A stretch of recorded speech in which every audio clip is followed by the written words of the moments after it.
Hi, this is Mark from LongIslandWatch.com, and I'm back on the couch. At least while I figure some things out with lighting, it's just easier for me to just go with what I know works. So today I want to do a little video on Orient and something that's a little bit different, kind of different from your Mako Ray and Bambino. I want to do something on the Mako XL. It's the larger version of the Mako. It's like a 45, 46 millimeter case. It's a watch that's been around since 2009. And I don't think I've ever actually featured it, though I wear one. It's one of the watches in my wrist check today. I have the blue dial. I've had this for many years. Even though I have a kind of smallish wrist, 6 3/4, or maybe normal to small, it still fits me rather well. I guess I'll do the wrist check now. And then I dusted this one off from the watch box. Ulysse Nardin Maxi Marine chronometer. So today's video, I'm going to just cover 5 of the Mako XL watches, just to kind of show them to you. And I know a lot of you are going to have the same question: is Orient going to make these in a Gen 2 version? I mean, the simple answer is I don't know. The honest answer is I would think they will. Eventually, everything is going to go onto a Gen 2 and incorporate hand winding and hacking and stuff. But right now, these still have the original Gen 1 automatic movements that don't support hand winding and hacking. If that's your thing and you need it, then yeah, you got to move on. And this watch is not for you. If you're like me and you don't care if you can hand wind it or hack it because you don't need, NIST precision in timing your laundry, then maybe this is the way to go. Let's check out these 5 Orient Mako XLs. So I've got 5 Mako XLs in front of you. The only one that's missing from the collection is the CEM 75001M, which is an all orange dial. I thought 5 was certainly enough for the video to give you, a taste of the flavor, if you will. So we've got my personal watch. The blue dial is back here. We got a black dial, and then we have 2 more black dial variants, one with an orange bezel, one with a green bezel, and then we have an all Loom dial. So I will pick up one of them and do all the specifics on it and then show you the remainder. So normally I wouldn't show you a used watch. This is from my personal collection as the example, but it's in really good shape. It doesn't have much in the way of dings and scratches on it. So this is the blue dial Mako XL, model number CEM 75002D. First item of interest to note, the model was originally called the Hog Rider when it was released somewhere around, I think, 2009. And I've been carrying Orient for since years before that as well. So this was at a time when Orient was starting to name the watches. The name Mako came out, which actually wasn't even coined by Orient. It was coined by a consumer. So we had the Mako, and then they came out with something called the Hog Rider, I guess because it's bigger. But that name didn't stick, and people just really refer to it as a Mako XL because it looks kind of like a Mako, except it's larger. And for those of you with OCD, I apologize. I can't turn the bezel with my gloves on, so you're going to have to deal with it. So anyway, like I said, model number CEM 75002D. All of the models you're going to see today use Orient's 21 jewel automatic movement. It is not hand winding, not hacking. When you pull out the crown to set the time, the second hand does not stop. When you push it in, when you wind this, you're not winding the movement. It's just like your Seiko 007s and 009s with the 7S26 movement. The model does not support hand winding and hacking. Probably one of the largest downfalls of the model currently, but that's the way watches used to be made, especially when the original Ray and Mako came out. The pricing on all of these is going to be between around $179 to $200, depending on dial color. This one is around $180, and I do realize that you can get a Mako or a Ray for around the same price now, and they hand wind and hack, but it's just simply the way the pricing works out. It's a bigger watch. It's more expensive to manufacture. So with that out of the way, let's get into the specifics. It is a 46 or 45-ish, depending on how hard you squeeze the calipers, millimeter case. I measure it from here, push this button in. It's actually, you can see it's the day advance, but we'll get into that later. From here to here, it's around 45, 46 millimeters. It is 13 millimeters thick. That's here to here. Your tip to tip is 51 millimeters. So even though it is several millimeters larger than a Ray or a Mako, it's only a couple millimeters, maybe 2 or so, larger in the overall length of the watch. Screw-in case back, obviously, as you can see, it's a 200 meters water-resistant watch. I did not say the term dive watch because it's not a dive watch. You can watch the Watch and Learns if you want to get that one out of the way. It is a 22 millimeter lug, which, if I think it suits the watch just fine. Usually when you hear a watch is 46 millimeters, you probably will think it's 24. At least I usually will. It's not, it's 22. I don't think it looks too small. Works fine for the watch. It is a combination of brushed and polished casework, a nice solid link oyster style bracelet, cotter pins, friction pins if you will, for the bracelet links. It is a flip lock deployant. You open this up, you push the 2 buttons, it opens up. The standard dive watch. Like I said, this is a watch that I wear regularly, and I'll put it on my wrist again later and show you on camera. 6 3/4 inches is my wrist, so maybe 45, 46. Most people might think it's too big for them. I don't think it's bad for me. Functionality of the watch, like I said, it's automatic, so you shake it and it goes. You wear it, it builds up around a 40-hour power reserve. You want to set the time. So it is a screwed crown. You saw me unscrew it before. I probably didn't talk about it. So the crown's screwed down. That maintains your water resistance, so you can't play with the crown. So you'd unscrew the crown, but turn it counterclockwise. It pops out. Pull it out 2 clicks. You could set the time. You can pull it out 1 click, and you can change it 1 direction. Nothing happens. You hear the movement clicking. And by the way, I know the watch is on AM, so don't worry if you're like, oh my God, he's changing the date at night. I know the watch set to AM. This way does nothing. This way does the date.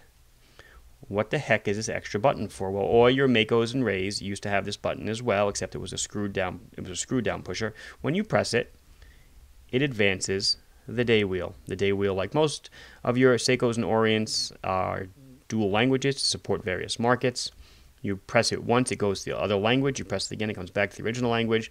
So what the heck does that mean? Well, at night, let's advance the time, and let's say it's getting late. It's 11 o'clock at night. Watch the date. The date flips, completes its flip at midnight, and then the day goes from Saturday to Sabado for Saturday for Spanish, and then around 3 o'clock it flips again to Sunday. So between the hours of around 12 to 3, 1 to 3 or so, the watch will display the alternate language. So if you are a night owl, maybe a 2nd or 3rd shift worker, you will have to learn another language for at least an hour or 2 out of the day. It does have Loom. Let us check it out now. It's been charging. Whoops, let's throw the crown in. It's been charging pretty long now under the studio lights. I would say Orient's not known for their Loom. It doesn't disappoint. As you can see, it's not even dark. You can clearly see my thumb still. There's a light source behind me. I chose not to dark it out. You can still read the watch. It does glow. It's not Luma Bright. It's not Super Luminova, but it isn't bad. Just not the greatest. It's funny, as I'm saying this, out of the corner of my eye, I see a green disc, and I'm saying to myself, what the heck is that? And it's the cream dial model that I showed you in the beginning. It's lit up like a flashlight right now. It's kind of funny, and you'll see that in a minute. The bezel is 120 clicks, so it goes 2 times for every second. And I think the last thing maybe we'll do is get a nice look at the dial on a close-up. Okay, that's about as close as the camera will resolve, and you can see chapter ring, the dial. It's a gorgeous blue dial. I think it's the same blue as your Mako and your Ray.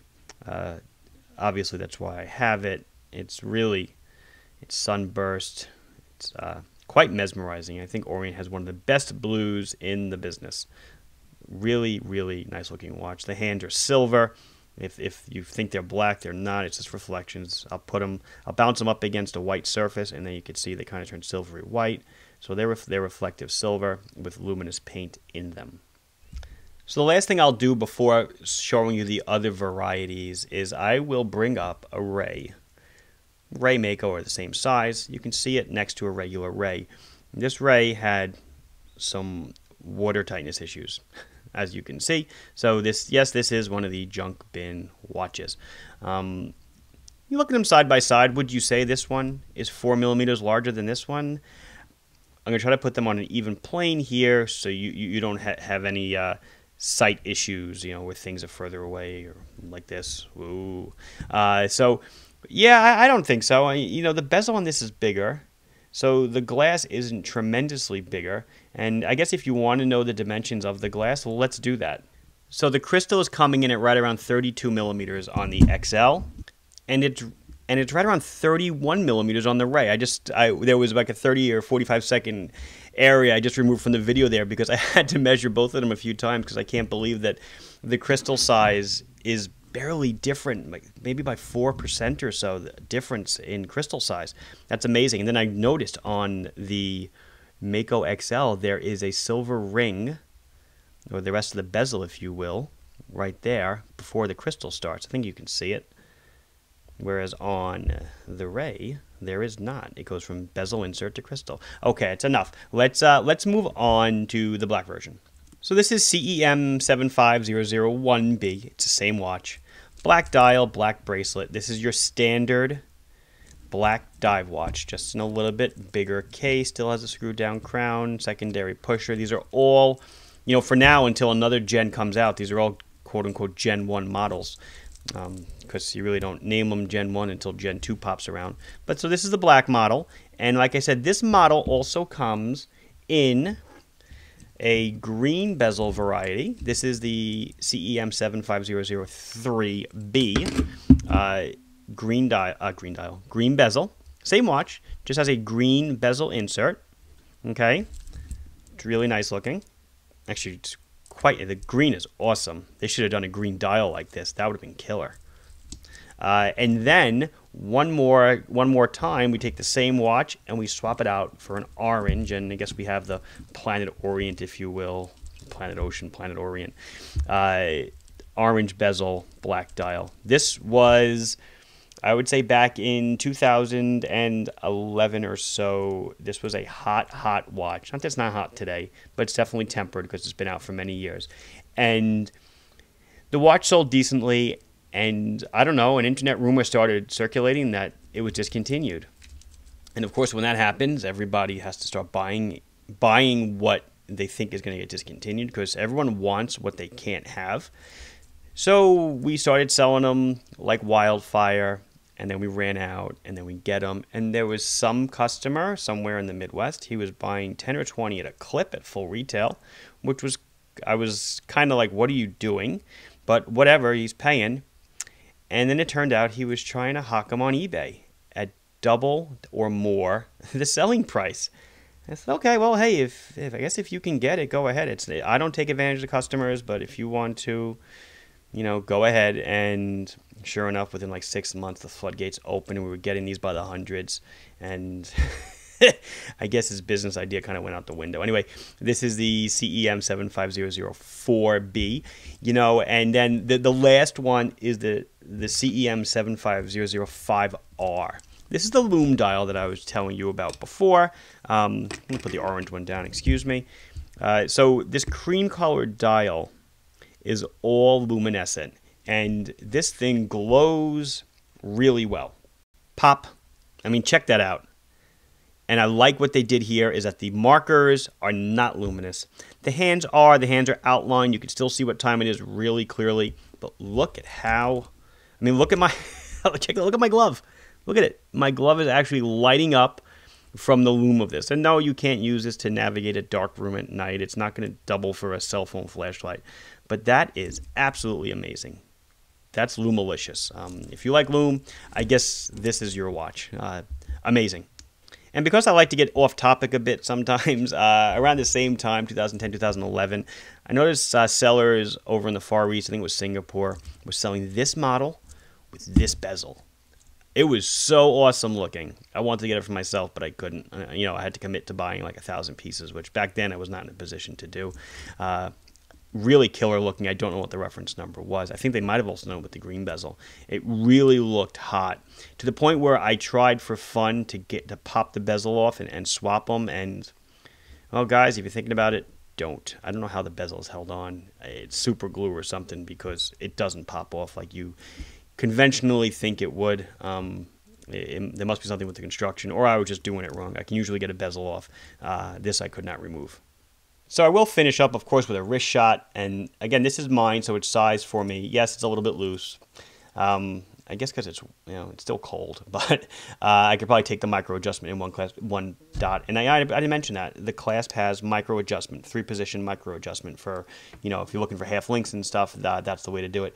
So 6 3/4 inch wrist, 51 millimeters tip to tip. I really don't think it's too large for me. And again, that discovery I just made on camera with the dial, with the crystal size, that's amazing. So I really don't think it's too large of a watch. If you have a moderate sized wrist, moderate to small like I do. It's just, I think it has presence. But other than that, I don't think it's too big at all. Really nice looking. So this has been Mark from LongIslandWatch.com showing you the Orient Mako XL lineup. Please like this video if you enjoyed it. Please subscribe to the channel if you have not done so yet. If you have any questions or comments, put them down below and I'll be sure to address them as soon as I can. Thank you for watching. Bye-bye.